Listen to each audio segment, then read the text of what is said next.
And so today in this forum, what we're going to do is we're going to have three presentations that are going to talk about how the behavioral sciences can provide insights into how people perceive, decide, and act, and how these perspectives can help shape decision making to lead individuals and systems to more sustainable choices. So the idea behind this forum was to kind of see what are the ethics and opportunities that are linked to the behavioral sciences, and if and how they contribute to discuss solutions on sustainability issues and policymaking. And so with that in mind, I'm very happy to welcome our three speakers today, which are Kristian Nielsen from the Copenhagen Business School, Britt Titus from the Airbel Impact Lab, and Mariam Chammat from the French Behavioral Insights team. And so, as usual, this forum will be divided into two parts. So the first hour is roughly for our three speakers' presentations. So Kristian will start by defining what are the behavioral sciences. He'll talk about his work in the lab and how we can understand and support individual climate action and what can the behavioral sciences do differently. And then Mariam will then talk about how the behavioral sciences have started gradually influencing public policy from the first founding theories to her work with the French Behavioral Insights team. And then lastly, Britt will give us more in-depth presentation of her fieldwork in Syria and Niger and how the behavioral sciences can be used for more complex and systemic changes rather than just individual action.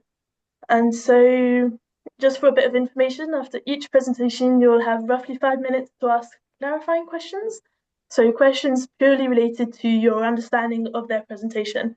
So you can ask these questions in the chat during the presentations or even verbally once they're finished. And then please keep your more discussion questions for later on, because the second part of the forum is dedicated to having a more open discussion about this work. Again, you can either share them in the chat or directly ask them during the discussion part of this forum. And so for the second part of this forum, we have the pleasure of having Guillaume Dezekash with us to facilitate this discussion, who is a researcher in the social and behavioral sciences from IRD and the UMI Source Lab. And so just before we get right into it, I'd like to share with you kind of like a guiding reflection to help get your questions and comments caps on for the discussion part of this forum, and which would be how the speaker's work could be implemented hand in hand with your disciplines and specific study topics. And from your experience, what could potentially be the challenges you would face to be able to generalize the use of these behavioral insights in policymaking relative to sustainability issues that you study. So without further ado, I think we can now leave the floor to our first speaker, which is Kristian Nielsen. Thank you. I will start sharing my screen. Do you see it all right? Yeah, all good. Yeah, well, thank you so much for having me, and it's great to see so many people joining. I get sort of the opportunity, I guess, to frame our conversation today, and it's a steep challenge to represent all of behavioral science because it's a lot of disciplines that essentially study behavior. It also means that I come from a specific perspective, which means that I come mostly from environmental psychology, but I can maybe talk about behavioral economics and sort of psychology more broadly, but I'm not an expert in sociology or political science or neuroscience that also represents, I guess, the umbrella of behavioral science. And because I don't have a lot of time, I'm gonna make some pretty general points throughout and present a little bit about my own work, but not a lot. And then sort of a few reflections on where we can, or how to take the field forward. I hope these sort of general takeaways, I guess, of how I at least see the role of behavior change and climate change mitigation can be sort of fruit for a discussion. So bear that in mind if it feels a little bit general. So because at least I study, and when we talk about behavior, we often talk about the behavior of people. And when we talk about the role of behavior in addressing climate change or other sort of environmental problems for that matter, we tend to think about what we can do or what we can do as consumers. So that is sort of the products and services that have environmental impacts or climate impacts, and how do we can sort of address that. But there are also other ways and different aspects of our lives where we can also take action that have some sort of implication for addressing climate change or biodiversity conservation, for example. Yeah. And obviously, behavior can be both positive in the sense that it promotes sort of addressing climate change, so that is, for example, reducing your carbon footprint, but it can also actively counteract climate change mitigation. So that could, for example, be investing in fossil fuel companies, lobbying a policymaker to fund fossil fuel or other sort of carbon intensive activities. So it can go both ways in terms of positive, in the sense of advancing climate change mitigation, or the inverse of that. And a lot of behavioral science work today has mostly focused on consumers, and I'll get back to some of the different roles later. So it focused on consumer action and not so much on what sort of these other roles are. And these other roles can be what we do as investors, because some people have money to invest in stocks or bonds or real estate, for example, that have climate implications. Some people are farmers, other sort of occupational jobs where they can influence climate directly or indirectly. We're also social beings, so we're part of social groups through which we can influence the behavior of other people, et cetera, et cetera. So there's a lot of different ways where we can influence climate change mitigation, but we tend to be mostly focused on what we can do as consumers. So that means we don't have behavioral science that many studies on, for example, what do policymakers think about climate change mitigation? How do they make decisions about which policies to promote? Same with corporate leaders or very wealthy investors, for example, even very wealthy people in general, or community leaders, etc. So there's a lot of room for improvement, and I'll talk about that towards the end as well. But I think when we sort of broaden the idea of what is individual behavior away from only including the individual or what we do as consumers, we can also carve a bigger space for behavioral science or behavior-oriented research to say that there's much more that the knowledge, there's a broader relevance for the knowledge created behavioral science and how it could apply, for example, to policymaking or organizational decision makings, for example. I just want to sort of briefly touch on a debate that you always get confronted with when you study behavior, and that is sort of this idea: do we need individual change to address climate change mitigation, or is it really all we need is systemic changes that will filter through? So there are some very famous climate scientists, for example, that's at least historically been quite opposed to the idea of focusing on individuals, because they say more or less you do the bidding of the fossil fuel industry, who just want you to focus on your carbon footprint. And there's a long debate, but I think we need to nuance this a little bit. And my conclusion is really obviously both. So there's no systemic change without also individual change. And it's unlikely you get system level changes without also individuals to some extent, at least in democratic nations, supporting those sort of rapid or radical interventions in the political system, for example. And maybe that's something we can come back to later. But I also want to caveat that even if we take behavioral science as a whole, but when we focus on what we try to do mostly is then to understand what is behavior, what determines behavior, and how can we change behavior. But if we talk about just behavior and what determines behavior, we need to acknowledge that this is obviously a very complicated question, because there are many, many factors that would influence why people do what they do. So that is person-specific characteristics, for example, that could be where psychology have a lot to talk about. So it could be our attitudes or goals in life. It could be our habits.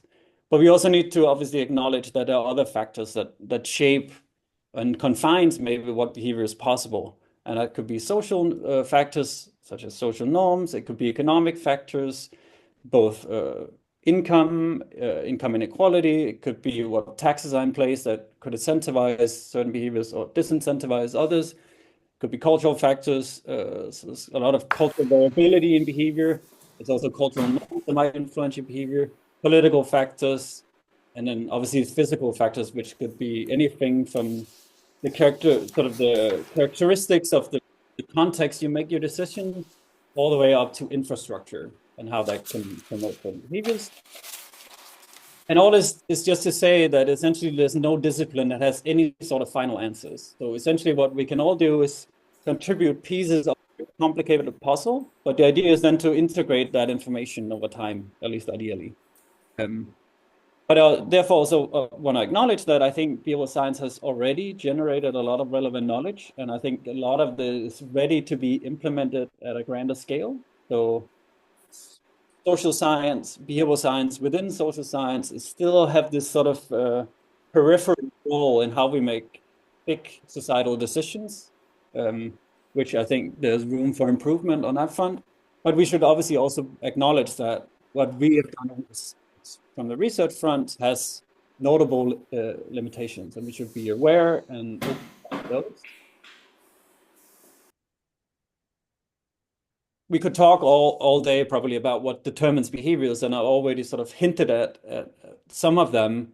But what I like to guide people towards is, I think, this relevant framework that is very sort of general, but it represents sort of three overarching factors that influence behavior that more or less need to be in place in order for you to, for example, change behavior. And one is the capability. So you have the capability, and it is both the physical and psychological capability to perform a behavior.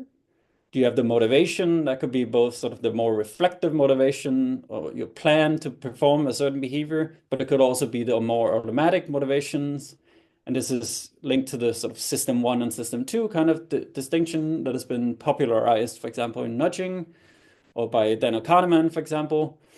But then also you obviously need to have the opportunity to perform a behavior. And that could be both the social or cultural opportunity, but also the physical opportunity. So if you want to take the bus, but if there are no buses around or no buses go in your neighborhood, obviously you can't take the bus. So there are some things that can just prevent you from making a behavior.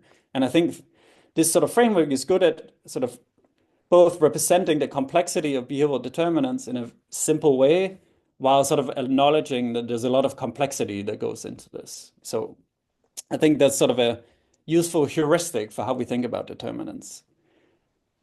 But since I talk a lot about the importance, I think, of behavior change to address climate change mitigation, we should also be frank about who is it that really needs to change their behavior and to what extent do they need to change that. And over the past, especially 10 years, there have been a lot of studies sort of documenting the average carbon footprint across different countries in the world. So this is what you see on the left. And as we probably intuitively, most of us know that the average carbon footprint in, for example, Africa, most countries in Africa is pretty low.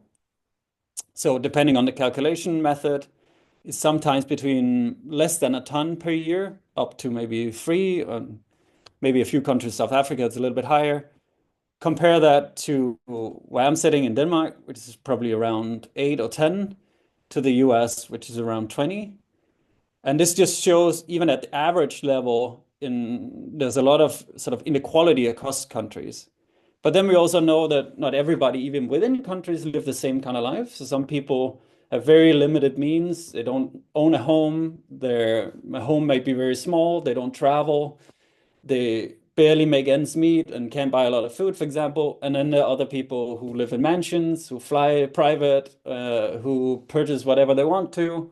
And this sort of inequality we rarely talk that much about.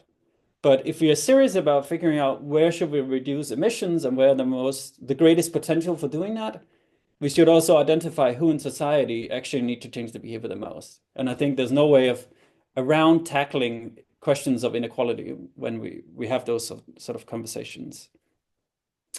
And then I just want to flag, and it links a little bit to my discussion in the first slide on the different roles that we have. Essentially, in a paper that we published 3 or 4 years ago, we identified 5 roles, and in all of these roles, we see inequality. And the most intuitive one is consumers. So as I just mentioned, some people don't have a lot or own a lot, don't buy a lot. Some people live in massive homes, they travel a lot. And obviously, therefore, they have greater carbon footprints. And therefore, it makes more sense to target these people if you want to reduce consumption-related emissions. But then also linked to wealth, or income, if you have a lot of money, you can invest, or you will invest more. And through that money, you can sort of indirectly influence climate change mitigation. So where is your money flowing to? Then some people with either sort of famous jobs or who have a lot of wealth or are generally people that are being aspired to from others, you can act as a role model. So I can act as a role model and then I can influence my social network. But my social network is not that big. So if I communicate something on social media, for example, in traditional media, if I can get access, it won't necessarily reach as many people as, for example, at the extreme end, if Kim Kardashian did something or communicated something. But nevertheless, we as individuals can inspire other people to act in a more climate-friendly way. Then if we look at sort of your role in the organizations that you're part of, obviously, if you have more power in the organizations that you are. So, for example, if you're a CEO, have a leadership position or on the board, you have a greater influence on the decisions of that company, for example, organization. And through that, you may be able to influence directly or indirectly the carbon or the greenhouse gas emissions associated from those activities. And finally, as a citizen, the higher, especially either if you're in powerful sort of organizational positions or if you have a lot of money, you have easy access to policymakers, for example. Or it's easier to rally around your interest. At the extreme end, that would be the Koch brothers, for example, in the US. They've been very good at sort of funneling their money into influencing political and ideological processes. And then when we also, so now I basically argued for why we should focus on people with relatively high socioeconomic status. Because they have greater influence and they have higher emissions. But I also think if you talk about how easy is it for them to implement behavior changes, we'll oftentimes might vary between behaviors, but we might arrive at that they actually also have an easier time to change their behavior. For example, if you want to invest in solar panels or want to install a heat pump at home, if you're wealthy, you can outsource part of that process. So the cost associated with seeking information, finding the right provider is easier for a wealthy person because they can buy somebody to do that for you. Or if I want to change my diet, let's say from if I'm eat meat, but I want to adopt a vegan diet, if I don't have a lot of money, I need to sort of acquire the skills required to figuring out what are nutritional vegan food, what are the ingredients I would use. If I have sort of my level of income, I can just buy a meal program and then I get all the recipes, I get the ingredients, so I just have to follow the recipe. If I have a lot of money, more than I have, I can buy a private chef and that person will do everything for me. We also see that even so, sometimes, well, quite often in most countries, they have some sort of subsidies that will incentivize, let's say, climate-friendly investment decisions. That could be, as I mentioned, solar panels or buying an EV. What we tend to see is not only for financial reasons, but people with higher socioeconomic status disproportionately utilize these subsidies. And obviously, the financial barrier is a barrier, but even the procedural or the process of acquiring or utilizing these subsidies are also sort of hinted inequality in that because it can be complicated information, it can be difficult to figure out how to actually acquire a subsidy. So again, if you're wealthy, you can sort of outsource that process. And then you have more control over your physical environment. So if I want to avoid having a car, I move in a city or to a city or part of the city where there's, for example, good public infrastructure or public transportation infrastructure. Having said that, wealthier individuals might not necessarily perceive this potential for which they can take action across the different roles that they have, or necessarily know which actions are the most impactful ones. And I already talked a lot, so I'll just quickly mention a few projects that we've done. And so last year we published a paper speaking to this sort of idea of carbon footprint inequality because we wanted to know, are people aware of this within country inequality that exists? So we did a study in 4 countries. Sort of quick takeaway is people underestimated carbon footprint inequality within countries, especially in the US and Denmark. One reason for that is obviously the absolute numbers are just bigger. And what we found was that whether sort of this sort of perception of inequality was also linked to policy support. I can talk more about later if you want. And then something that I've been working a little bit with is there a link between what we call behavioral plasticity or perceived behavioral plasticity? So this idea of the likelihood of you changing a behavior or willingness to change a behavior and your support for policies that target that behavior. And what we now see across multiple studies is that there's a positive relationship.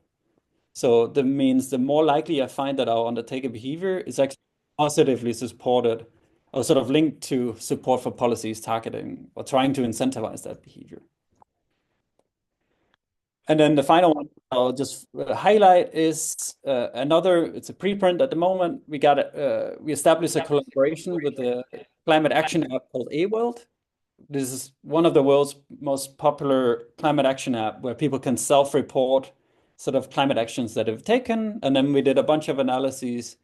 And what we found was that people disproportionately report relatively low impact behaviors. So that means behaviors that don't necessarily have a high climate impact for different reasons. And then we try to correlate that with people's carbon footprint. And what we looked at was the number of actions reported and then a person's carbon footprint. And we found only a negative correlation there in food and a bunch of different reasons for that. But it's a pretty cool paper that I can talk more about later. And then I have just two general thoughts about what I think is critical for moving this field forward. And the first one is we need more data. And it's so easy to say as a researcher, but we need much more descriptive data about who does what, why, when, in which context, under what circumstances. At the moment, we don't have, as a field, or even in specific countries, we don't have a systematic and also especially longitudinal sort of accumulation of descriptive data and observational data. And I think this prevents us from moving systematically forward as a field because we don't really have a strong foundation to build on. So I think getting this established will obviously create a stronger foundation for which to look at patterns and what determines what, and what are reliable interventions, what in what context, and which behaviors is sort of ripe already to be realized and for who. And this can directly feed into the sort of the development of political and obviously also organizational initiatives and also research in outside of the behavioral sciences, or that could be, for example, integrated assessment models, other sort of modeling activities where behavior is not necessarily sort of well represented at the moment. And then the final thing I'll say that sort of links a little bit to this is we need much more evidence synthesis. So a lot of our evidence is sort of just kept in papers. Maybe we have meta-analysis, systematic reviews, but I think we need sort of a centralized hub for generating all this data. So there is the behavior change project that sits at UCL, but it's not necessarily specific to climate or other sort of or environment more broadly. And I think this is critical to move more systematic and more rapid forward. So we don't just recreate ideas, but we actually, as a whole, as a whole field, move forward together. So I think that was that. A little bit over time. Sorry about that. That's okay. Thank you very much for the presentation. So we've got a bit of time for some clarifying questions if ever people have some right now. And if not, we can go straight to the next presentation. Yeah, go ahead, Guillaume. Thank you very much, Kristian. A clarification question: and who are the rich people in your different papers? I mean, who is it that you call the wealthy ones? Is there like a common threshold that you're using, or is it just a study by study threshold that you're using? Yeah, it's a good question. So, I mean, you can put the boundary wherever you want, right? And it will probably vary. So in this paper where we had the 5 different roles, we not only use income, but rather socioeconomic status, which I think is probably the best indicator, at least for some actions. So that could be like our prime minister in Denmark is not a millionaire, or she doesn't have a lot of millions, but she has a lot of power to influence mitigation. Whereas for like investment decisions, clearly that's linked to wealth and income. So that depends a little bit. And then in sort of this, but what we often focus on is top 10 of income or wealth. And this is, but you can also say, essentially, if you look at the carbon footprint, it's sort of increase exponentially almost across the income scale, especially at the higher end. So compared to the average within the top 10 obviously increases a lot. But then if you go to the 1% of income, it increases by a lot. And if you 0.1%, it increases, then you're on average at least in Denmark and probably also the US, you had an average carbon footprint of thousands of ton per year. So it does a little bit depend. And then if you, obviously you can say, do you then look at the global top 10 or top 10 within specific countries? So I don't have a sort of a clear-cut answer on that. And I do, one small note on that, I think that having a sort of a threshold can also mean that people who just slightly fall out of that threshold won't see themselves as being wealthy. So, for example, if we talk about the top 10% of Denmark, like the 11th or 12th or 15% in Denmark will still have a high income and will still have a high carbon footprint on average. So I think this sort of speaks to the importance of clear communication and who still needs to change behavior, but just you need to distinguish by how much do you need to change behavior.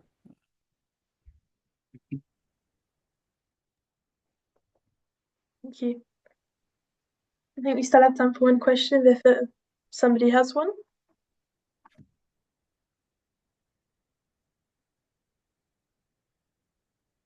Okay, I'll take that as a no. So I think we can go to the next presentation by Mariam.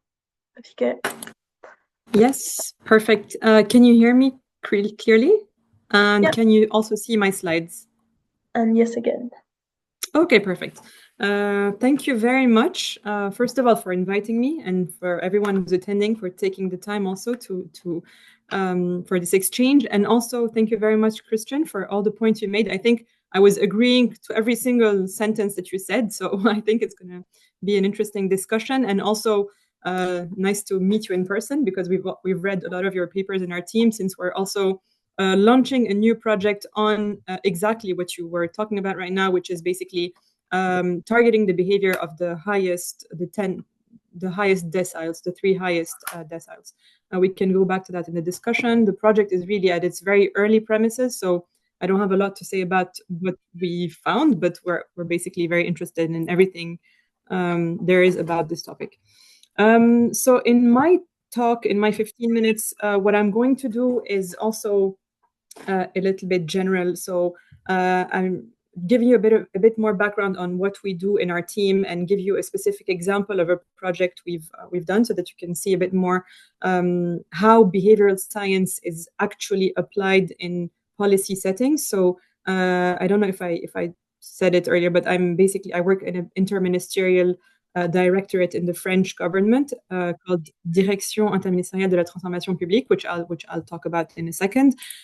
So once I give you a bit of an overview of what we do and examples of topics, I was also going to take a step back and just give you a small history of how behavioral science kind of made its way into policy, and how in a very fast, in the past 10, 15 years, we really evolved a lot from something which started with small nudges, or kind of making it easy for policymakers to apprehend the knowledge and the content that we have in psychology and behavioral science in general, and how it's making now its way to something a lot larger, to more structural things, and also end at the same point where you ended, Kristian, which is the direction we're taking right now into creating more evidence synthesis. And how do we create, like, basically, what works kind of centers to make knowledge, to broker knowledge in a better way, and help researchers translate what they know already, which is a lot, into things that can be really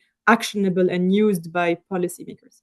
Okay, so with that intro, just to give you to take you to Paris, to our headquarters, which is this building, Direction Interministerial de la Transformation Publique, which really basically means Interministerial Directorate that works with all ministries on very different topics, which I'll show you. It's quite cross-sector. And we in our structure, which is around like 180 people, have different teams. Some work on simplification of administrative procedures or enhancing the quality of public service specifically. And other teams work more on implementing the French government's priority policies. And my team specifically works in general on innovation, which is kind of a broad word. But within that, we have design teams, people who work on citizen participation, open governance, etc., etc. And my specific team, as you see below, is the behavioral science team. So most of us come from behavioral science backgrounds. And I think what you said earlier, Kristian, about which hat you come from in behavioral science is quite important. I come from a neuroscience background, so I worked on decision making and the behavioral and cerebral, like brain imaging kind of basis of behavior of decision making. And it's important to know when someone tells you I'm a behavioral scientist, to really know what kind of behavioral scientist. Like, do you come from psychology? Do you come from neuroscience? Do you come from behavioral economics? Because that's going to kind of really affect the way you perceive this field, and the recommendations you give are going to change a bit. Like sometimes when we talk with behavioral economists, we feel like there is a big bias towards flaws in human decision making or biased decision making. When we are going to talk to someone who comes from more like evolutionary psychology kind of thing, it's going to be a much broader perspective and taking into account much more things than individual behavior. So it's quite important to know which kind of hat the person has. And so our team, in my case, is neuroscience. We also have a colleague that comes from a more general behavioral science. We also have political science. So it's kind of quite interdisciplinary and quite challenging, but also very interesting. When we see things, we don't necessarily see them all from the same perspective. So that being said, to give you an idea of the types of projects that we do in our team, we do it on very different types of topics: environment, justice, education, health, etc. And we either rarely, but we like it when this happens. We can be asked to work on topics very early on in the policy cycle. For example, and this is a project that I find very interesting because we were asked to work on it from the beginning of the cycle, and then we were asked to evaluate it once it was rolled out in France. So this was basically research to inform policymakers on a repairability index, which informs consumers on whether a product that they buy, a computer, a phone, TV, etc., is repairable. To what extent it's repairable on a scale of 1 to 10. So you can see the scores of repairability, but also the color changes at every two digits, 2.5 digits. So this research, I'll detail it in a bit, but basically it was how the policy didn't exist, the label didn't exist. It was going to be created 2 years into our work, and it was how do we create the label, what kind of label will be taken into account by consumers when they buy their products, and which one will reduce the buying of non-repairable and non-sustainable products. And then we evaluated its impact 3 years later. Like, did it actually change people's behaviors, or did it do nothing? We can also be asked to work on things around policy formulation, like simplifying laws, the way they're stated, or simplifying forms simply, or for example, try to see whether specific policy orientations are acceptable or not to different citizens or public agents.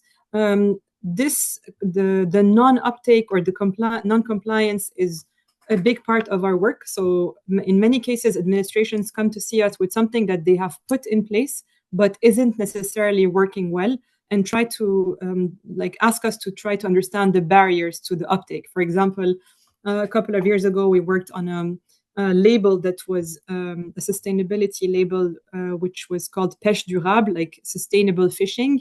And it's a label that was put forward so that fishermen change their practices and make them more sustainable. But there was a lot of pushback. So trying to understand, like, why is there the pushback? What are the behavioral barriers, and what can we do to change that? And propose interventions to actually test whether it increases the uptake or not. This is a a lot of our projects. And then the last one happens sometimes. It doesn't happen always because we're a small team and we don't necessarily have the time to come back to a policy deployment 2 years or 3 years after. But we were asked to come evaluate the repairability index, as I said, 3 years later. And this is really cool because if this happens, it means that we started on a project and really monitored it on the long term and monitored its implementation, which is super important. Otherwise, you don't know. I mean, you know if your intervention works right away, but you have no idea how it survives on the long term. We work on very different topics, as I said earlier. So, for example, on environmental topics, we worked on repairability, sustainable fishing, reducing light pollution. So this was a work to see why shops, even though there is a regulation that forces them to turn their lights off at night, don't turn their lights off, and how to make them comply with the law. We worked on things like improving heating pollution. Also, this was a super interesting study with researchers where we actually saw whether giving feedback to people on the level of air pollution inside their homes changed their behaviors in terms of wood heating. And it was a very interesting study because it actually showed us that generic campaigns that the government sometimes spends a lot of money on don't necessarily work. And about air pollution specifically, but while giving people feedback, very personalized feedback on the data about what's happening in their homes in terms of like polluting molecules, actually reduced their wood heating and the level of those molecules by 20%. So we do very different types of studies, some of them to inform policy, some of them to come correct it in the end. And on other topics, which I won't go into because it might be a bit far from the topic of today, but just very quickly, one example in education, we worked recently on a platform here in France that gives students an estimate of how likely they are to be accepted or not in a given university program. And what we worked on specifically here is how do we reduce the biases for girls specifically and people from low socioeconomic status who have a different reading of the same percentages and can perceive it as very low chance, while other socioeconomic status, higher socioeconomic status people or boys read this as very high chance. Just illustrations. Okay, I see time running, so I'm going to go a bit faster just to give you a bit more detail on the repairability study so that you can see a bit like more specifically how we did it. So this was basically a two-part study, one in a lab condition and one in real life settings. And ideally on most of our projects, when we can do it with real citizens on very large sample sizes, it's more convincing and it helps the policy getting rolled out faster in the country. So here we worked on different sets of repairability indexes in a lab and saw like reduced from a range of 20 propositions down to 2 propositions. And then those 2 were tested in real life with the actual distributors in France on 139,000 consumers. And the ones that reduced the buying of the least sustainable products were the one that the government rolled out in France. And then what we saw very interestingly when we did a 3-year later study is that this repairability index not only did change the behavior of consumers, so online, but not in real life, but online, it changed the behavior of consumers and drove them to buy more sustainable products. But it also affected the behavior of the word in English is not coming, but fabricants, people who manufactured the products, and it made them put on the market the highest graded products. So this was very interesting because it showed also that the color, so the moment the label turns green, is a very important indicator for consumers who use this as a heuristic to make their choices. So this informed the next label, which is now going to replace this, which is a sustainability label. And our study kind of advised policymakers to start the green at a higher grade. For example, this is just to give you examples of how our studies can translate into policy implementations. Okay, now this was just to show you what we do, but if I do a rewind, many years rewind, just to tell you how this whole field kind of came into being in policy settings.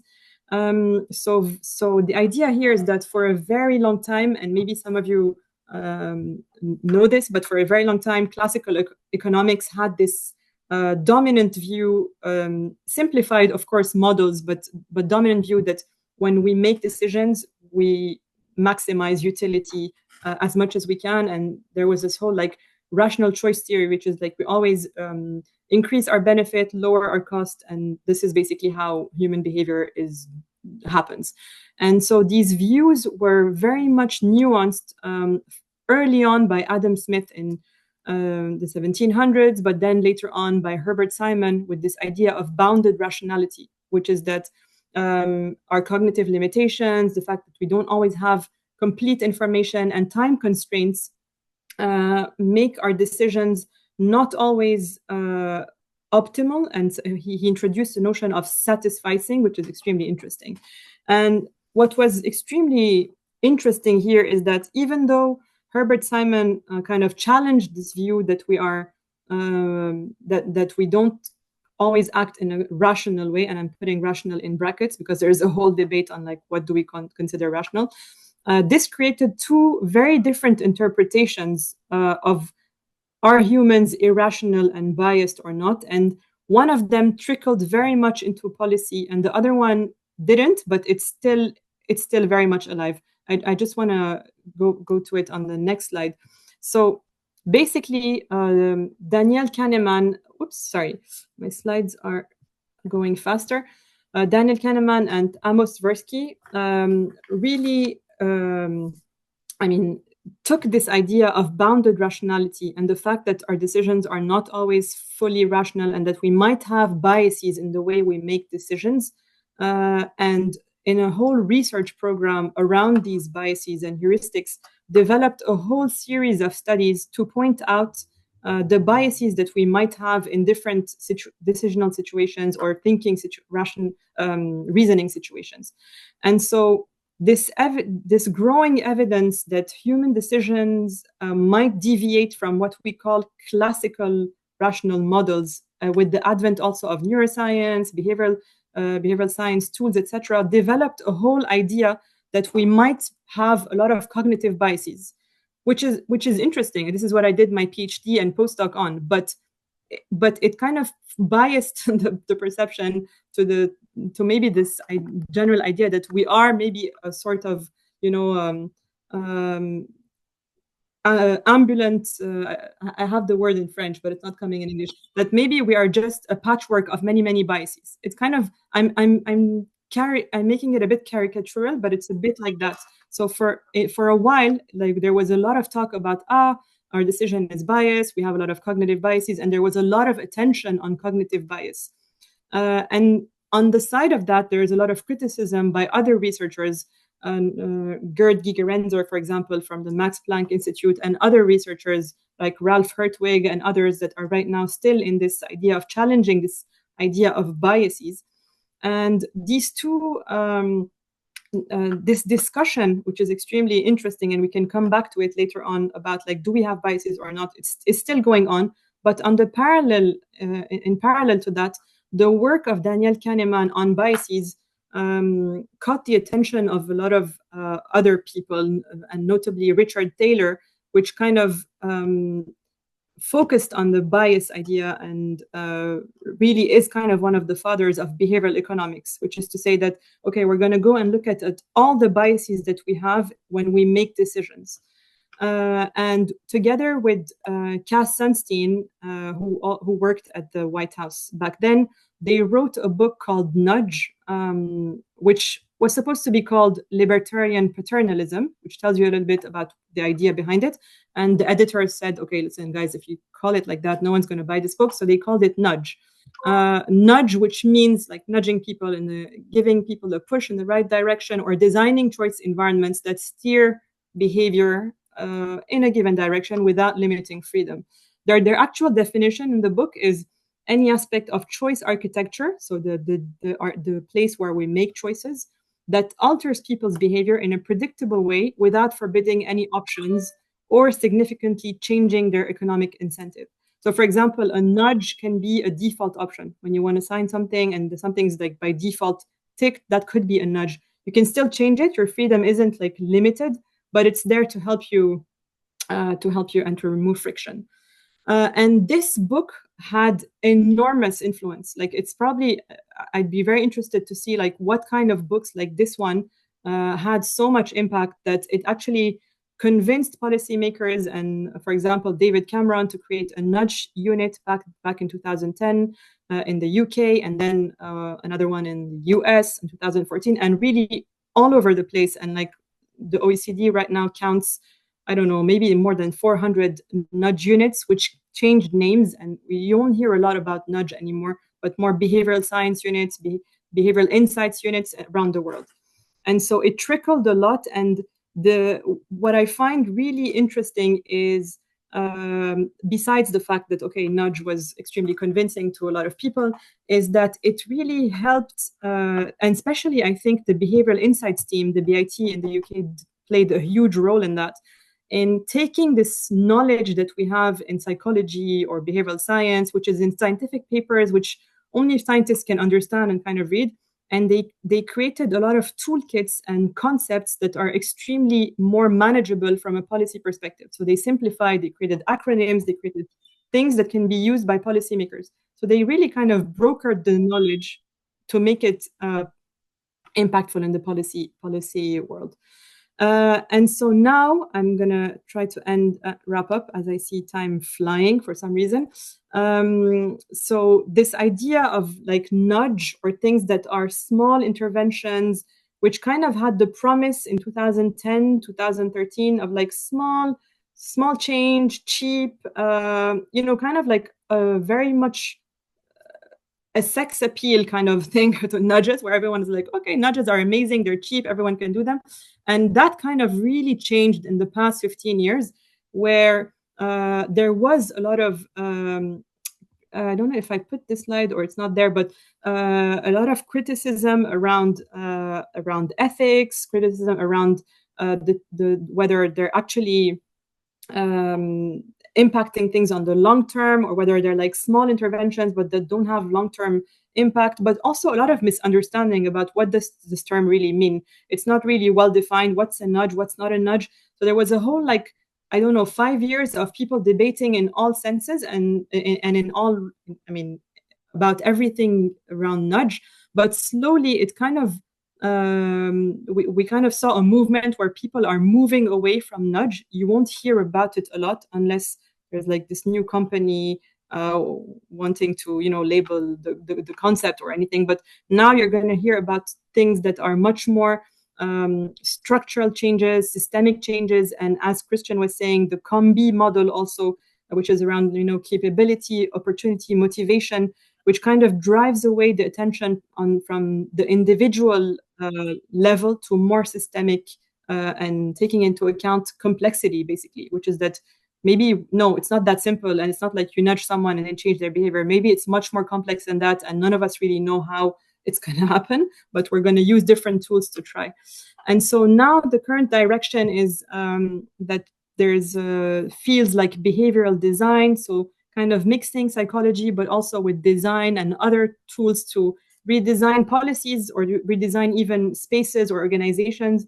There's also things around behavioral regulation. So there's a term called sludge. We can talk about it later, but how to simplify administrative friction. There's also all this talk about like how AI can also help in personalizing nudges, and also things about behavioral governance. So how can you use behavioral science to kind of look at how decision makers are making their decisions, and biases not in citizens, but also in decision makers. So all of these are new fields. We have a lot of projects in almost each of these fields. I can tell you about them more in the discussion. But the future basically is like a big multi-level interventions, very interdisciplinary, and very much away from this like very nudge and tiny intervention approach. I have a lot more to say, but I'm going to stop here and we can discuss the rest in a couple of minutes. Thank you. Thank you very much for your presentation. So I think we got a few comments in the chat, and one of them, well, two of the questions were quite similar, which was people wondering whether they can access the study about the impact on manufacturers for the repairability index. Is it public? And so one person found like a report in French, but what they were wondering whether there's maybe a report in English. Okay, that was the first question. No, but there is a ChatGPT that can help translate the main findings or other AI tools. Okay. And then I think there was one second comment, which was limited access to public data where they exist have had a strong hindrance to reliable studies in many parts of Nigeria where they live. And they were wondering if it was the same elsewhere. In France, it's definitely the case. Like accessing data is really, there's so much friction in that. And not necessarily always because the administration doesn't want to share the data. That can happen, of course, but also because sometimes it's not structured, no one knows who has it actually. And so it's a big hassle. But in the projects that we do, it's one of our first steps. So we try to make sure that there is data, and if there is no data, absolutely, we try to create the data. Like we create questionnaires, or we kind of create studies ad hoc to have data. But it's a universal problem, to be honest. Like definitely a problem here in France as well. And sorry if I went a bit too fast. I was like looking at time. But if there's anything that you'd like me to go over a bit slower, we can do that after maybe Britt's intervention. Thank you. Does anyone have one last question, or should we go to the last presentation?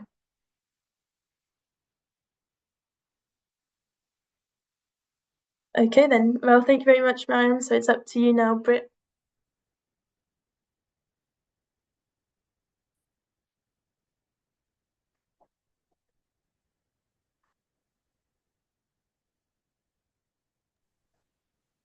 Hi, everyone. Can you hear me okay? Yep. Good. Maybe. Wonderful. Thank you so much. And it was so good to hear Mariam's and Kristian's presentations first. So I hope I can build on a few of the really important themes that they have started with.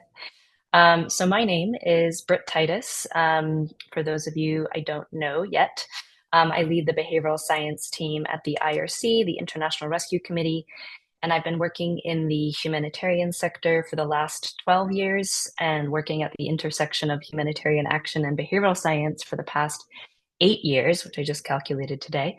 And for those of you who are less familiar with it, the IRC is a large international organization working in about 40 countries around the world. I think we're around 17,000 people as an organization. And our behavioral science team is 3 people. So we're a very small but mighty team. And those of you who are data scientists and good at math can do the calculation of what percentage of the organization are behavioral scientists, but I think it's 0.0001 or something. But yeah, we do our best to embed behavioral science across our work at IRC so that we can improve humanitarian outcomes for the people who need it the most. And the IRC has been implementing behavioral science in its work since about 2017. And like Mariam's team, we also are sitting within a larger research and innovation team called the Airbel Impact Lab. So we're not just behavioral scientists, we're also strategists, human-centered designers, researchers, etc. But I think what's most interesting or different about our behavioral science work at the IRC is that we are working to address quite complex problems in some of the most challenging environments around the world. And also, given that we are an implementing organization, we don't just run research and try to fill the research gaps on these types of populations, so populations affected by crisis, conflict, and displacement, who have traditionally not been included in the behavioral science literature. But we're also trying to often design for scale from the very beginning of a project. It's not something that we try to figure out later on in the project lifecycle, but we have to figure it out pretty much from the beginning, because we're often trying to embed behavioral science into programs that are aiming to reach thousands, if not millions of people within months or years. So as you can imagine, we have had to adapt the way that we apply behavioral science to meet the needs of these contexts and of these populations. And it's worth stating that this work is important now more than ever, as I'm sure everyone agrees, because the world's most pressing challenges, whether it's climate change, pandemics, armed conflicts, are more interconnected and complex than ever. About 2 billion people in the world, a quarter of the world's population are currently living in conflict-affected places, and about 3.6 billion people are living in areas that are highly susceptible to climate change. So we have a large percentage of the Earth's population who are impacted by both. And these are considered wicked problems by many people because they're characterized by unpredictability, they're interdependent, they have rapidly evolving dynamics, and they're really challenging because there's often not just one clear solution. There's many different stakeholders with different competing interests, and it requires a lot of adaptation, and there's not just a one-time fix that can work. And so IRC is working on many of these challenges in populations who are impacted by multiple wicked problems. And IRC is just one organization in the humanitarian ecosystem, but we're, as an organization, reaching about 35 million people every year, many of whom are dealing with multiple shocks. So for example, populations in Syria are facing multiple wicked problems, for example, conflict, drought, economic instability, regime change, and communities in the Sahel are also enduring ongoing displacement due to both armed conflict and climate change-induced shocks. And when I started in the behavioral science field about 8 years ago, there was common discussion around the fact that behavioral science couldn't really, solve these types of big, wicked problems, that we were to be solving problems at the margins. And we were to be solving, very individual behaviors such as uptake of recycling, or, encouraging consumers to switch, energy sources. Which are all incredibly important. But I remember thinking at the time, how could behavioral science be adapted or applied to some of these bigger, thornier, wicked problems? And now, after 8 years, I not only believe that behavioral science can do that, but I really strongly believe that behavioral scientists should be part of these teams, these interdisciplinary teams, ideally, that are aiming to tackle these types of wicked and complex problems.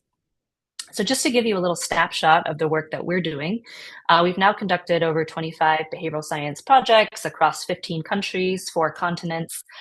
So very diverse types of problems and contexts that we're working in. But some of the questions that our team is trying to tackle on a daily basis are things like, as refugee crises continue to grow, how can we avoid interruptions in the education of young people? How do we identify the most, malnourished children who live in the most remote and crisis-affected places on Earth? And, through these projects, we're applying behavioral science to topics that we haven't applied it to before, and where we're not finding, studies in the literature that we can replicate. For example, in places like, Uganda, as you can see a study here, we were focusing on, intimate partner violence in Uganda, and one of our behavioral science informed programs, we decided to work through the church and through faith leaders to try to shift intimate partner violence. And fortunately, our intervention was successful, and that project has now scaled through Uganda and has already reduced intimate partner violence by about 25% at only $14 per couple. And so we are really trying to fill this evidence gap and also apply behavioral science to areas where we just haven't before. And some of those challenges are in the climate resilience space. So in places like Niger, Pakistan, South Sudan, Afghanistan, and Syria, we're looking at things like, how do we improve seed security? How do we improve disaster risk reduction? How do we support, smallholder farmers transition their livelihoods where needed due to these ongoing climate shocks? And so I'll talk you through just a couple examples. One of the places that we're working is Syria, where, as many of you would know, there's ongoing conflict, inflation, climate change has really impacted farmlands and affecting almost 500,000 people by this kind of confluence of multiple of these wicked problems. And a key challenge for this population is declining seed quality and availability. So the seeds that they would typically use for their harvests are just declining in their quality, and so leading to worse and worse outcomes in terms of harvests and therefore food security. So the IRC has been working on a climate smart seed security program in Syria, trying to test, climate resilient wheat varieties, trying to multiply these, adapted seeds. And so we, as the behavioral science team, have been thinking, how do we encourage farmers to adapt and adopt these climate smart practices? And how might we motivate them to adopt climate resilient practices, while also, for example, engaging in new behaviors like donating portions of their seeds or their harvest to other farmers, so we can foster more collective and sustainable livelihoods. And some of these experiments that we've been doing are some of the first of their kind to be done in active conflict settings. So findings are still being analyzed, but in one experiment, we really wanted to understand about donation behavior.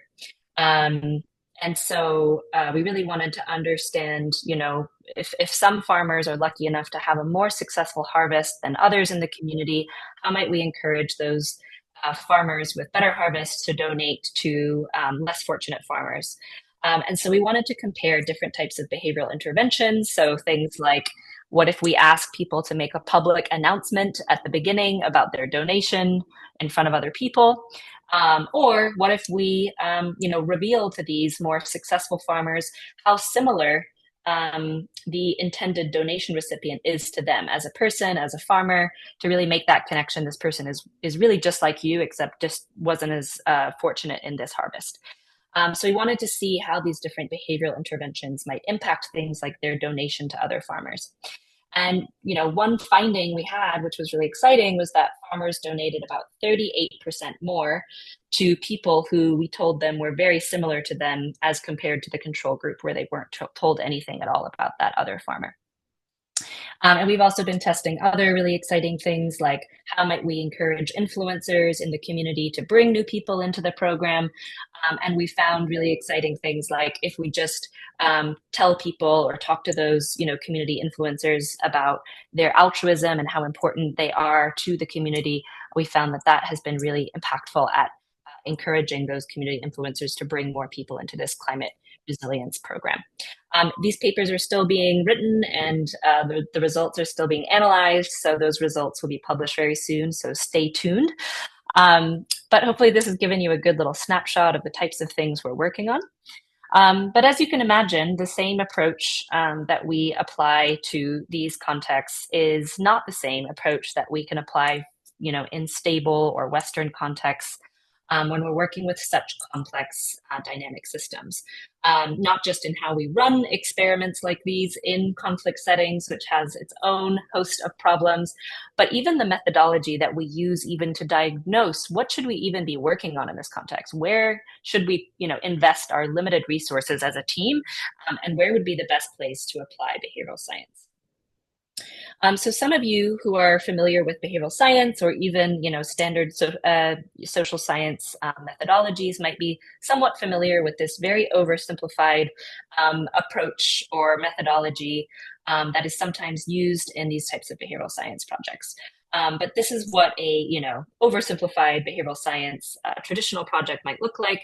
It starts with defining the problem, as a project team, then defining what are the target behaviors we need to prioritize. And then we need to prioritize, well, what is the most important target behavior or behavior we need to change in this situation, and prioritize it based on what we think is going to be most impactful, most feasible, most measurable to be able to study in an experiment. And then we consult the behavioral science evidence base to come up with behavioral solutions that would encourage those behaviors, like uptake of recycling programs or signing up to a climate resilience program in Syria. And then we run, experiments to learn about what works and what doesn't.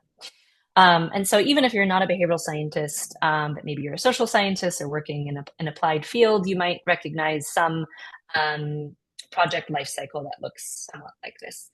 And while this approach is very effective for many problems, there's many reasons why this approach doesn't exactly work when we're dealing with these very complex challenges that I mentioned. Some of these challenges are, for example, that when we're addressing these complex problems like climate resilience, as Mariam said, we're kind of really starting from the very, very beginning of a project when we're even just defining what are we even talking about? What are we trying to achieve here? And so our team is often brought in at the very, very early stages when we're even asking, how do we improve the seed security system in this country? Which is very different from, starting with what type of target behavior or what type of uptake are we trying to encourage or discourage? So when we're addressing these types of problems, we can't really start with a specific behavior in mind or a specific solution or a program in mind that we're trying to uptake or encourage or change. And we can't really, assume that, for example, encouraging, the use of loans by farmers or any actions taken by farmers is going to be the most effective because we don't know what the problem is. We don't even know who the right actors are to focus on because there are so many actors involved. We don't have, easily replicable, studies from the behavioral science evidence to look at and borrow from. And these are very, very different contexts with people that behave very differently than people in, stable Western contexts, for example, in the US or in Europe. And, we're often not just looking at one actor's behavior. We're not just looking at farmers. We're looking at all the people around them, such as, the agricultural experts, the seed producers, the government actors. And we really need to look at all of their behaviors because it is such a complex, interdependent challenge with many different competing challenges. And finally, when we're really trying to maximize impact and we're really trying to, with very limited resources, and when we're trying to look at, going to scale as quickly as possible to maximize impact for people who really need it, we can't use measurability, as on a similar plane of prioritization as prioritizing for impact. We really have to prioritize where in this challenge space or this problem space are we going to have most impact. And later, if we can measure things or if we can do an experiment, that's great. But we cannot use measurability or potential to do an experiment as on the same level as maximizing, impact for people. So we really have to shift the way we're thinking about what we prioritize and how. And what we found to be really helpful is to bring behavioral science into teams that also involve systems thinkers, design thinkers, futures thinkers, because many of these disciplines have already solved for a lot of these pitfalls that we face when we're trying to apply behavioral science to some of these challenging problems. So our kind of approach looks a little different, still somewhat similar. So we really start, from problem definition a few steps back. We really start with what is the ideal state that we're trying to get to if we look at this entire system, and what is preventing us from getting there? And how can we really learn about, the system from systems thinking and from design thinking?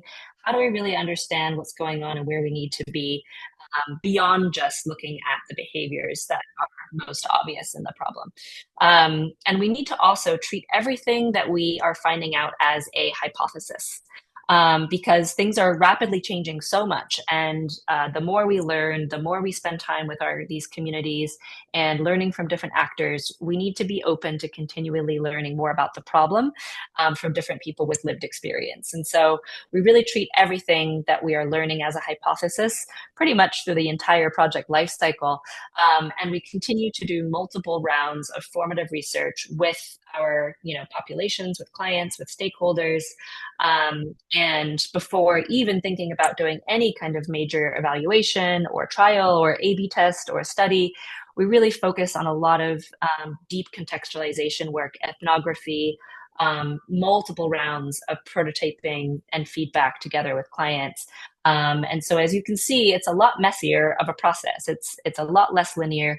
There's a lot of circles that go around and round because we really have to be in dealing with such dynamic, rapidly changing, complex problems, we have to really be in this mindset that we are constantly learning, and we need to be open the entire time to have our minds change, not just when we get to the experiment phase. So just giving you a quick case study about how we have been applying this in places like Niger, South Sudan, where these populations are facing multiple of these wicked problems, so economic instability, climate change, conflict, and people are experiencing catastrophic drops in agricultural yields. Traditionally, behavioral scientists or humanitarians might focus on very behavioral sounding problems or very measurable problems, such as how do we increase farmers' uptake of climate resilient seeds through awareness campaigns or subsidies? How do we increase incentives? How do we decrease disincentives, etc.? But in our research and going through this process, which is a lot more iterative, a lot more interdisciplinary, we found a few things. For example, we found that one of the main bottlenecks was a really unstructured supply chain, not just farmer behavior. And farmers lacked access to high quality seeds, not because they didn't want them or they didn't necessarily have the motivation to take them up, but because the certification process and the distribution networks were so weak. And that might not sound like a very behavioral problem, but I assure you, there's a lot of psychology and behavior and decision-making that goes into supply chain. Secondly, we learned a lot about gendered social norms playing a role. So gendered social norms were really limiting how much agency female farmers had to participate in decision-making. That sounds a lot more behavioral, I'm sure, to some of you, but we really needed to understand it within the context of the entire system and the structures. And we also learned that there was a lack of trusted seed suppliers locally. That meant that even when there were, quality seeds, farmers were hesitant to adopt them. So rather than solely focusing on uptake issues or just looking at behaviors at the individual level, we really needed to look at the entire system, the structures, how different actors related to one another and influence one another, and these kind of larger, more systemic barriers that don't necessarily sound very behavioral or very measurable from the beginning. And so our points for intervention really accounted for these different relationships, rather than looking for something in isolation. And we ended up with a very multi-pronged approach to ensure that many different parts of the system were being addressed in tandem. And had, a traditional behavioral science approach been taken, we may have overlooked the supply chain because it doesn't sound that behavioral. But this certification process and these distribution networks were really, really essential for us to have any, chance of making any change in the system whatsoever. And so, the eventual development of interventions using this approach included working with local seed producers to improve certification processes, engaging local community leaders to shift social norms, and really strengthening the supply chain infrastructure. And what we believe is that this allows us not just to find behaviors that we want to focus on, but really what we would call tipping points in the system or leverage points in the system where, shifting these key parts in the system using our understanding of psychology can have these really cascading, transformative impacts and positive spillovers throughout the system. So I'll wrap up there. So just to say, behavioral science is a really powerful approach that's yielded so many improvements across sustainability, climate change, as you've heard from all of our presentations today. However, as the world's problems become larger, more complex, interconnected, we may need to rethink the way we apply behavioral science and other social sciences to really account for this complexity. We will be soon publishing our results from the Syria experiments I told you about, and we will also be publishing about our methodology that is being written by myself, Marie, who's here in the call, Ale De Filippo, and Ruth Schmidt. That really outlines our approach to how behavioral science can be used to tackle these more wicked, challenging topics like climate change and climate adaptation. So please do follow us, keep in touch, send us a note if you want to hear more, and here for any questions you may have. Thank you so much. Thank you very much, Britt. Would anybody have a quick clarifying question or two before we dive right into the discussion part of this forum? Yes, Nicole, you can go. Perfect, thank you. Hi, Britt. Thank you so much for that. That was excellent. I just had a quick question. As you were saying, many of these communities are facing so many interconnected crises, and I was wondering how you even before you kind of go in and start looking at the problem and things like that. For example, in the seed security example, had you already identified seed security as the thing you wanted to go in for? Was it more general to climate? How do you kind of pick apart those interconnected crises and which one you want to focus in on? Yeah, that's a great question. And I think that's very much what we're trying to do with this new approach, is really allow to create a process that allows us to really have the problem emerge. So rather than a project team in a faraway place like New York, or even in a capital city in a country, coming together and identifying a problem based on what donors, recommend, or what a needs assessment from a few years ago said, or what a household survey, which uses closed-ended questions, typically to confirm or kind of reject, hypothesis we already have. We really try to go through a process of allowing the problem to emerge. And so what we really need to do is spend a lot of time, in very participatory, activities with people who know the challenges the best in that country. And that is a mix of technical experts, of course, frontline workers, government stakeholders, and most importantly, communities with lived experience. And what we find is that typically projects, they involve communities in their projects, but typically not until they've already defined what the problem is. Or they're like, oh, we've decided it's this, this, and this, and even these are the target behaviors. Now we're going to go talk to communities about their experience of that.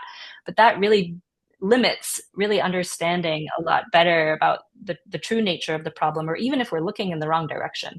And so what our approach is really trying to do is to bring those voices in as early on as possible, and to really, as I said, allow ourselves to be wrong about if we're even focusing on the wrong thing.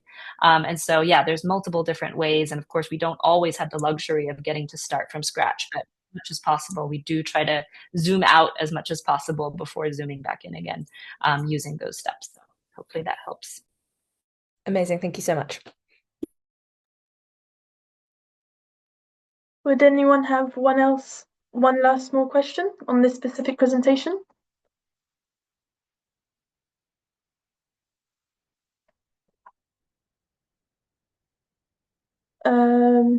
Okay, then I think we can thank you for your 3 presentations, and I think I will now give the floor to Guillaume to help facilitate this next discussion and have a bit of a global discussion on what was said. So Yeah. Go ahead. Thank you very much, Rosie, and thank you very much, Britt, Mariam, and Kristian for your presentations. So you guys in the audience, feel free to intervene. So you can either raise your hand or ask your question in the chat, and then I will give you the microphone. Well, maybe I could start with some thoughts. So I think a question for the 3 of you. Behavioral sciences and behavioral insights have had a sort of a bad reputation in policy making, or even in science in general, or at least in the science of in the science of and practice of development. And I was wondering how much you've been confronted to that, and what do you think has changed in your practice, and how much the behavioral sciences and behavioral insights are being gradually accepted in public policy. I don't know if any of you want to share their thoughts about that, the acceptability of the behavioral insights?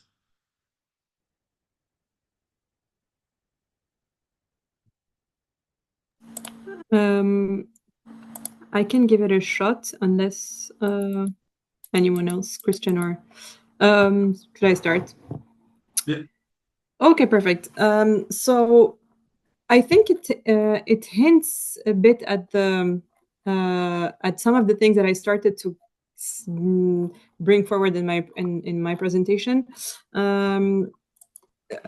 Maybe to go back to this to your initial premise, which is like, does it have a bad reputation? I don't know actually if I completely agree that it has a bad reputation. It depends where. I think on the contrary, in the policy world, I think early on it actually caught the attention of many policymakers, the way it was presented as like nudge, or something that's simple, easy, doesn't cost a lot, kind of promising very, very magical solutions. So it actually had a too good reputation, I would say, at the beginning. So good that we had to kind of like, scientists even had to back down and say, wait, like, this is not a magical wand that you can use to solve many problems. So what I would say, I mean, being now in this field since I would say 2016 in the policy world, I would say that it was largely misunderstood on the one hand, and maybe I would go even further to say, like, we kind of the concept was put on the market entre guillemets too early, and it was kind of cleared and modeled and ping-ponged until now, where now it's everyone made it clear what we mean and how it should be done, but it was kind of like in its infancy at the beginning. And so, like many concepts that are brought in too early, there's a lot of things that can go wrong or that need to be fixed. Now, that being said, even though I think it had a good reputation among policymakers and researchers, scientists or the people, practitioners in this field, had to kind of reshape everything.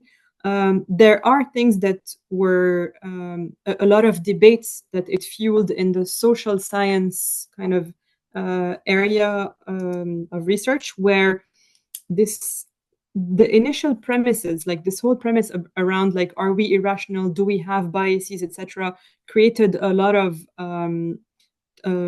debate between researchers. And also this idea that the idea of nudge is basically you're kind of creating choice architecture to get people to behave in a certain way. So it's very close and very slippery slope to manipulation.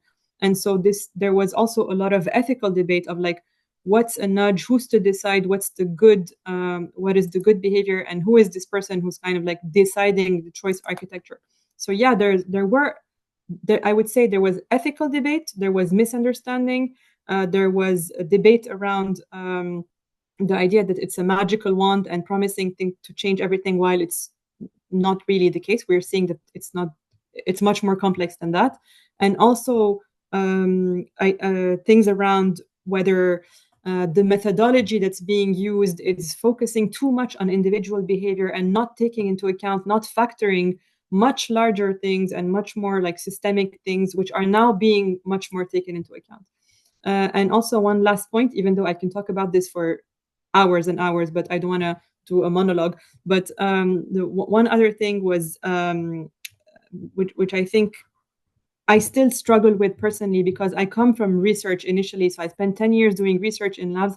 And I think that this idea that how do you take ideas from the lab, which work in very specific settings, and you take them out of the lab and package them into things that can be recommendations for the real world, like translating research from lab to real life, is a huge challenge. And it always has been and always will be. I mean, as a researcher at the beginning, when I joined this field, I was very hesitant on making recommendations, because everything you do in science just shows that you're 95% sure that what you're saying is not wrong. That's what, like, when you're saying something is statistically significant, that's what it means. But policymakers want something certain, and they want something they can rely on and roll out, and like there's no room for like uncertainty or mistake. So that can also create kind of, not bad reputation, but kind of, are we trusting you, or what you're saying, is it reliable, or is it not really? Is it like work that still needs to be researched? Anyway, I don't know how clear that was, but those are my thoughts. It was very clear. It was very clear. I don't know if Britt or Kristian, you want to add something on that? I think, yeah, just reiterating, I think some of your points. I think there's been, at the same time that there's been a lot of criticism of behavioral science as a field for some of the reasons that we've touched on today. So, for example, the replication crisis. So a lot of these famous studies that we know about not being able to be replicated in different contexts. Criticism around obviously how weird or Western industrialized educated the literature is, and that linking with the replication crisis, and many criticisms coming around the field. At the same time, more and more people reading Nudge, being interested, demanding this form of using behavioral science, nudging, which is a very specific way of applying behavioral science. And so what we often find is that we have people seeking a form of behavioral science that is very much about, replicating something that worked in a different place in one of our contexts. And what we find is that doesn't work for all the reasons that we just said. We can't take a study that worked really well in the US or even worked really well in South Africa and apply it, in Syria or Tanzania. And so what we find is that we've had to do a lot of adaptation to make behavioral science a lot more flexible and able to, address some of those challenges. And that sometimes makes it look a lot messier, and it's a lot more of testing and co-design and qualitative research and formative research at the beginning. And that's not this very neat packaged nudging approach. And it's not always as cheap or as quick as maybe some of the experiments that have been done in other places earlier on, I think, in the behavioral science journey. So I think, we're just coming up against people demanding, being of high acceptance of nudge while we're trying to, adapt and find ways to make behavioral science more flexible to meet those challenges that we talked about. I can also quickly add a few thoughts. I totally agree with what's been said. Because I work most on the climate transition or climate crisis, if you will. I think one reason why we see a little bit more attention now going towards behavioral science is one, that we're slowly sort of realizing that addressing climate change is also a behavioral problem. So for a long time, we talked about the solutions to climate being technological. Like, you can even setting aside that people need to adopt technologies, but we haven't really gotten there. But we're slowly realizing that the pace with which new technologies sort of are being developed and then scaled is way too slow for addressing the climate crisis. So slowly we are seeing, okay, we actually need to change people's diet, for example, transportation patterns or housing decisions. So we're slowly getting there. So that's part one. And part two is then, okay, what are then policy solutions to addressing those problems or realizing those behavior changes? And there we're still a little bit stuck. Either I agree that sort of nudging has gotten a lot of popularity, but we're still stuck in this sort of economic mindset. Or we know we have taxes, we have subsidies, we have other sort of legislation, but we're still a little bit slow to broaden out that palette of solutions. And there, I don't think we've done ourselves as behavioral science community a big favor in talking only about nudging. And we are all agreeing that we need to broaden out what is then considered behavior change intervention. And I think that's really critical to say there's a lot more that we can do to change behavior or intervene against behavior that is not necessarily nudging. It might be great for some behaviors, for others it's terrible or not a very effective intervention. And there we need to convince policymakers probably a little bit more. And obviously, one is you have confidence in the quality of the evidence, which is complicated when it's sort of limited to specific behaviors, specific contexts, like Britt. We don't have a lot of studies from Syria, for example, which is complicated.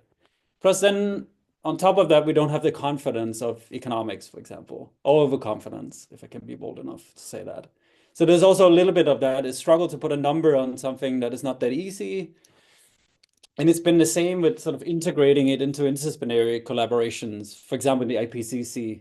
So all these sort of modeling efforts, it's just difficult to implement behavioral science because in economics, you can assume this and this and that, and then people respond in this way. But when you have qualitative and other like survey-based research or experimental research, it's just hard to sort of embed that into those sort of modeling initiatives. So there is also sort of room for development on both fronts, I would say. So we're getting there, but there's also a reason why policymakers, I can mostly speak about Denmark, for example, they've been very reluctant to talk about behavior change. And that's because they perceive it as not being very popular to say to constituents, you need to change something because you need to cut down on meat, for example. They're very reluctant to say that. Even when they implement sort of a taxation on agriculture, they still struggle to say you should eat less beef. Because they fear the sort of, the over-regulating, the hitting at the core of people's lives and maybe their conception of what is a good life. So there's also room for improvement there, I would say, if we're serious about addressing some of the core issues. And it's exactly the same for biodiversity, more or less, just sort of different problem behaviors. Thank you, Kristian. I think, and Gozi wanted to share the experience from Nigeria. Yeah. Hi. Hi. My name is Ngozi Ogugwa, and I'm a researcher with Nigerian Institute for Oceanography and Marine Research in Lagos. So, from my own experience and with my teammates, what we now try to do is from the get-go to involve the stakeholders and policymakers in co-designing the research. So it makes it a lot easier for the policymakers to take whatever result what we get from it. Do we have pushbacks? Yes, we experience pushbacks. But because we involve them from the get-go, they're able to accept whatever we tell them because they go to the field with us. They are involved in the research design. And another thing we experience here is sometimes the research work we want to do, we can't do it because the research we are doing is kind of directed by the funders. And the funders have specific things they want us to research on. So the demand-driven research that the policymakers, the stakeholders want us to do, we can't do it because we lack the funds to do it. Thank you. Thank you, Ngozi. Maybe in response to that, and in a new question to you guys, when you go to a policymaker or somebody who was funding for you, what is the thing that you bring about behavioral science that you think is critical to tackle challenges as compared to traditional other ways of doing this sort of work? So what is critical in behavioral science for you?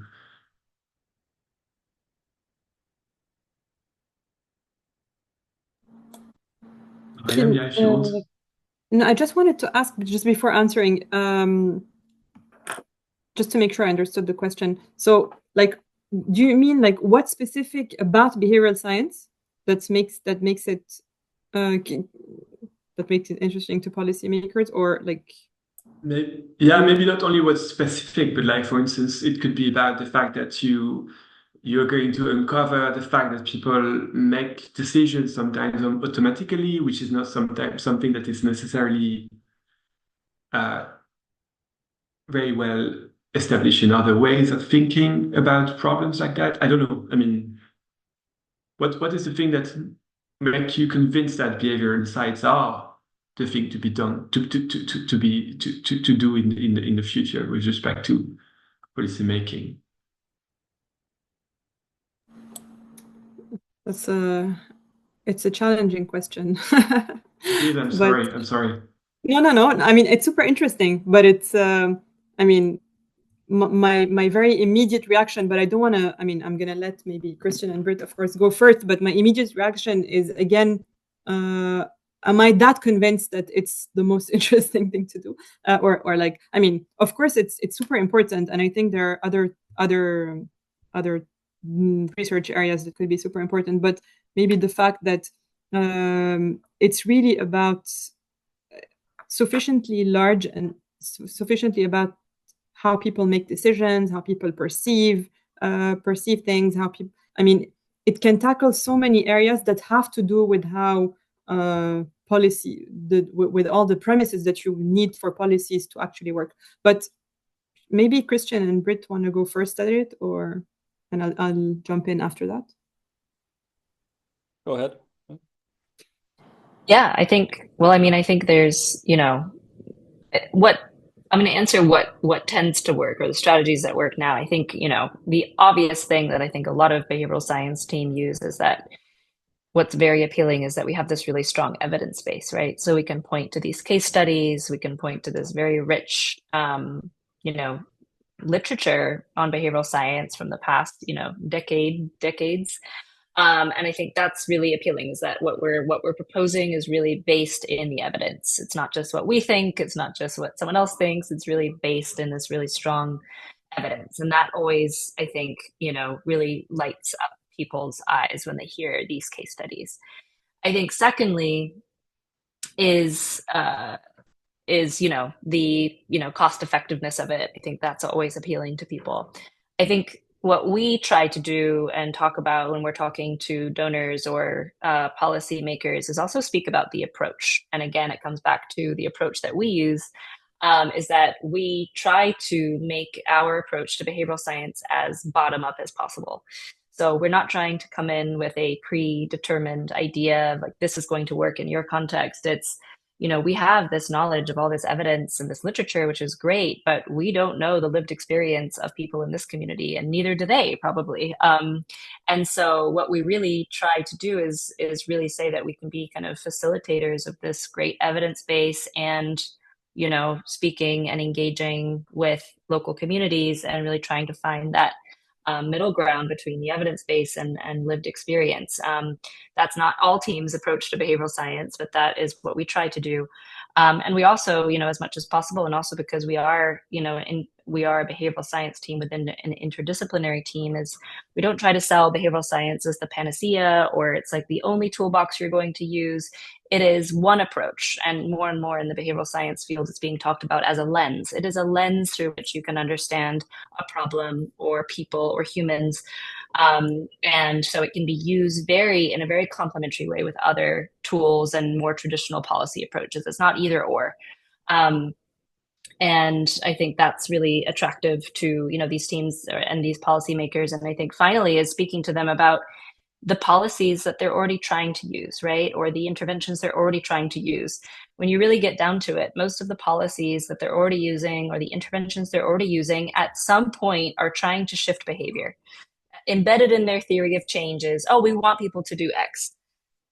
They haven't always got, a really clear theory of change for that part, but, embedded in their assumptions is that their policy, their law, the legislation, the intervention is going to shift behavior.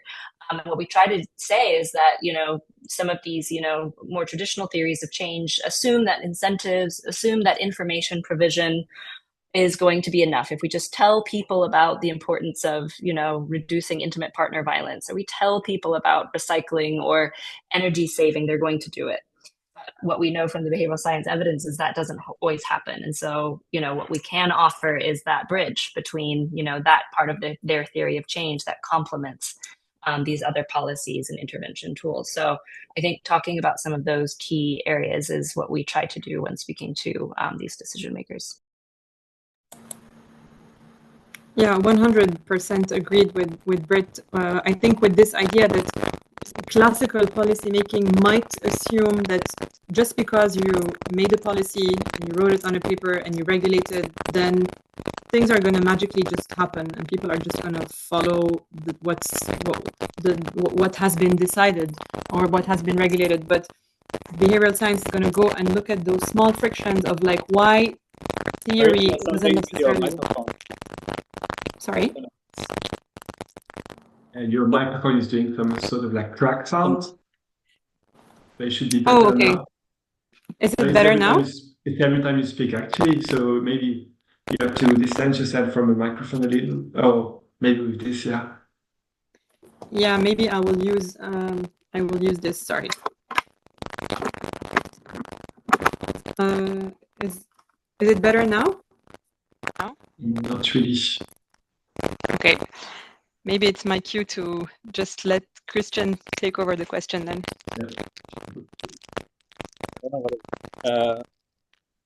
I don't know if I can complicate, because I completely agree with what Britt said. I think essentially what I would advocate for is to have a more diverse interdisciplinary team when you make policy decisions. So at least in Denmark, a lot of it is sort of outsourced to economists or political science maybe. But this is the approach they take, and I would never argue that behavioral science should substitute the economists in it. But I would say you need a much more diverse sort of group with broader sense of competencies to make better decisions and to more clearly identify what is the problem, what does the system look like, for example, where is it best to intervene within that system, and then also to come up with a broader sense of what is the possible landscape of interventions. And then ideally you have some evidence you can rely on. But also then I would argue, and this is better suited in some countries than others, but for example, in Denmark, to do much more experimentation and evaluation of what policies work. both at the pilot phase maybe, but also obviously towards both qualitatively and quantitatively, what actually works. And the same in organizations. And this comes back to actually Ngozi's point about funders. So if you work in an environmental organization, you want to recruit, you want to get additional funding, obviously. But if you have a massive $10,000 or $10 million program, you roll it out, you figure out it doesn't work. It's not very popular to take back to your funder because it doesn't, you more or less wasted the money, but you learned something in that process. So I think sort of being much more open to experimentation. Also, what works for citizens? How do they respond to that? Did their sense of well-being change if you implemented a certain policy? To have that sort of more experimental mindset, I think, is a way forward. And then allowing for sometimes policies don't work, but hopefully we can learn something from that. And yeah, I'll try to advocate for that as well. Because problems Thank are you very complex. much. Sometimes you don't identify the best way to intervene in that problem. Thank you very much, Kristian. Don't hesitate in the audience to raise your hand or ask a question in the chat. But otherwise, I mean, we could switch to maybe last question, unless there is more to be said in the with the audience, which is the question of like, what is the scope of the behavioral sciences and behavior insights? So there's been this criticism that it's not so tailored to look at system. It's much more an emphasis on individual change. And what could you say to someone who tells you that, well, maybe the behavioral science have been obsessed with I level rather than S levels? Do you want to start with on that, Britt? Can you repeat the question just to make sure I understand? The question is what would you say to a person that tells you that behavioral sciences should focus on the individual rather than systems, or would question the relevance of behavioral sciences for system thinking as opposed to individual level thinking? Yeah, well, I mean, first of all, there's been, these discussions of I versus S frame, right, recently. So people debating, should we have an individual focus or a systems focus? And of course, I often like to reject the binary. I don't think it's either or. I think, inherently, when we're looking at individuals, we have to take account of the system. It's just how explicitly we do that, right? And so even if we're just taking an I frame, we're just looking at the individual, we are making certain assumptions about the system, that may or may not exist. It's just like the choice architecture. We can either design choice architecture, or we can just like assume that it's there and let it, just be kind of, implicitly affecting things. And so I think when we try to take an I frame, we are assuming, certain things like the system is going to remain constant, or by changing this, individual thing, it's going to have, impacts for X amount of time, etc. And so I think, it really is important for us to take that S frame as well, because it just takes things that are otherwise implicit and makes them more explicit. And even better if we can actually design for those system things. And I think, behavioral science, has often advertised itself as like, yes, it's very effective, but it's kind of this radical incrementalism. Like, let's not assume that it can do too much. Let's focus on maybe at the margins, we focus on this small group of people, and eventually, we'll have this big change. And I think that's great. But I think, what would be way better than is saying, okay, well, we're only looking at, 5% effect changes here. So let's just keep, stay in our lane. Would be thinking, well, if we can have a 5% effect change, why not have that 5% effect change at a core part of the system that would then have ripple effects over, many, many people's lives across many different parts of the system? And if we were just, took a step back to really understand the system and apply our understanding of psychology and decision-making to those other parts of the system, we could take that 5% effect change and have it have, cascading transformative effects that could be a lot more durable and sustainable than just looking at the I. And so I don't, challenge the idea that, behavioral interventions on their own can alone, fix climate change.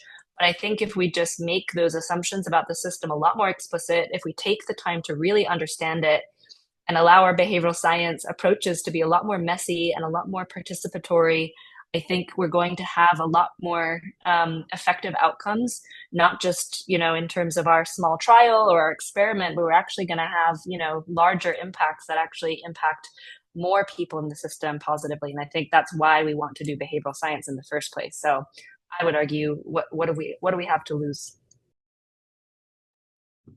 Thank you, Britt. What do you think, Kristian? Well, I know Mariam has to go before 5 minutes, so maybe you want to go. Well, let's try with a mic. Yeah. Yeah, is my mic better right now? Okay, Yes. sorry. I hope it wasn't doing this weird noise from the beginning. Okay, perfect. I'm gonna try not to move a lot. And yes, sorry, we'll have to leave 5 minutes earlier, so I'm gonna go fast at this one. But basically, yeah, it's very nice to see how much we agree with each other between Britt and Kristian. So yeah, I agree with everything that Britt just said.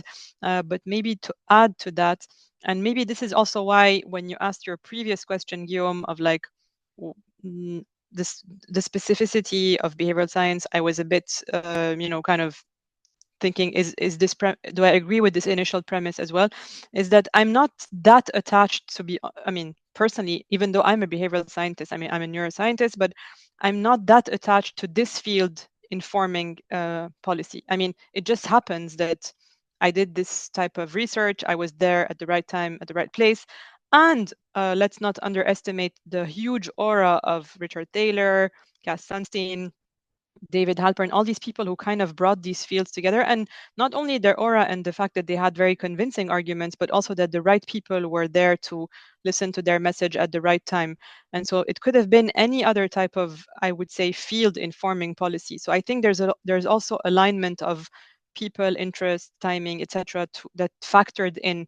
But to me, if any, I mean, we're all kind of advancing and trying to understand complexity from our angles. And if there's any type of integrative, more transdisciplinary approaches that come about and help us understand this better, then perfect. I mean, of course, we will advance towards that, and it is going towards that in any case.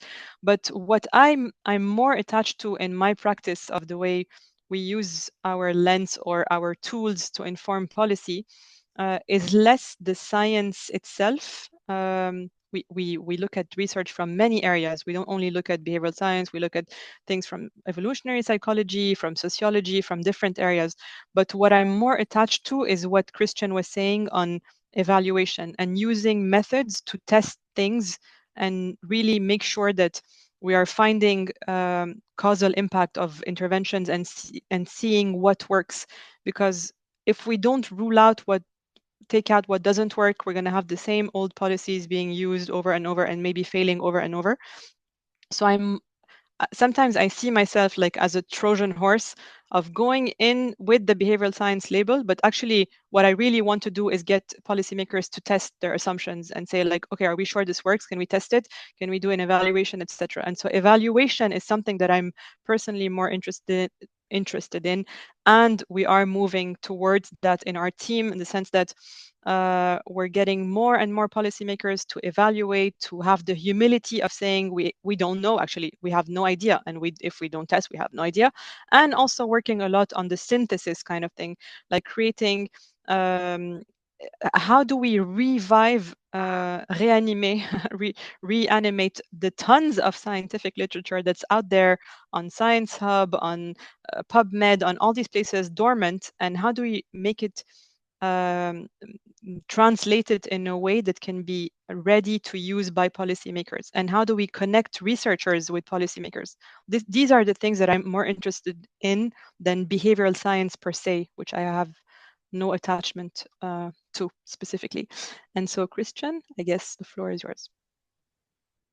Thanks. So again, I also agree, but if I should elaborate, I think it's important when we talk about systems that, as Britt was also talking about, we break down the components of the system, and oftentimes we don't really understand the system dynamics very well.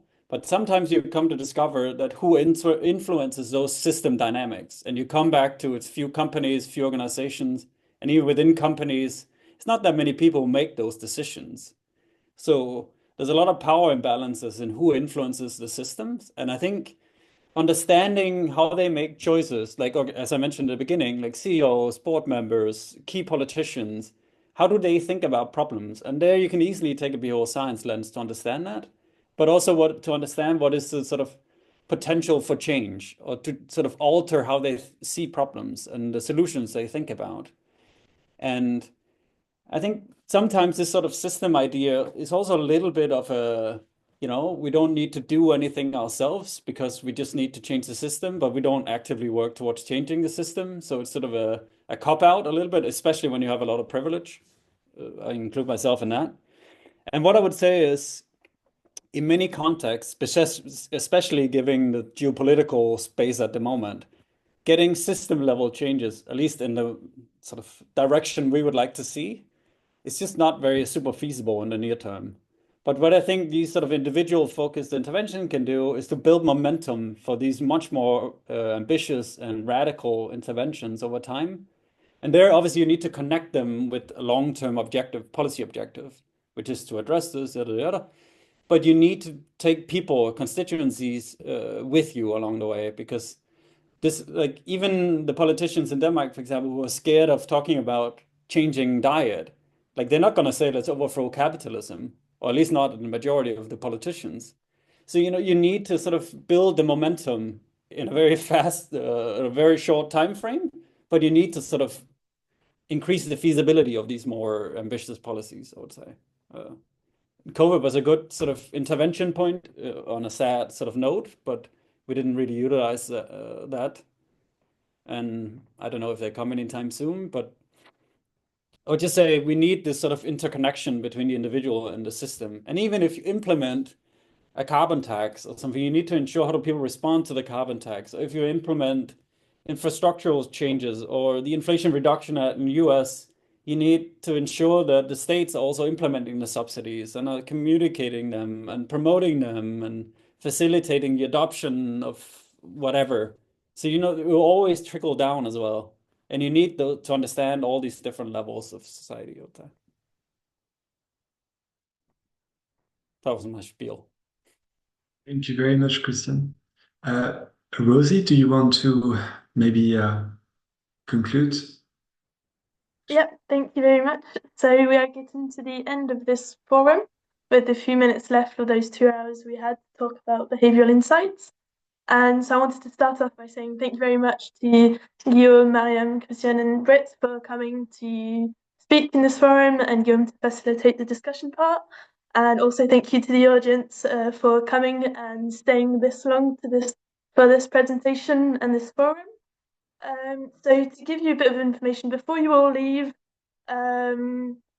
we will be publishing the recording of this forum on the website and the YouTube channel, and we will notify you when that is done in the next few days, in case you missed parts or you wanted to re-listen to what the speakers have said.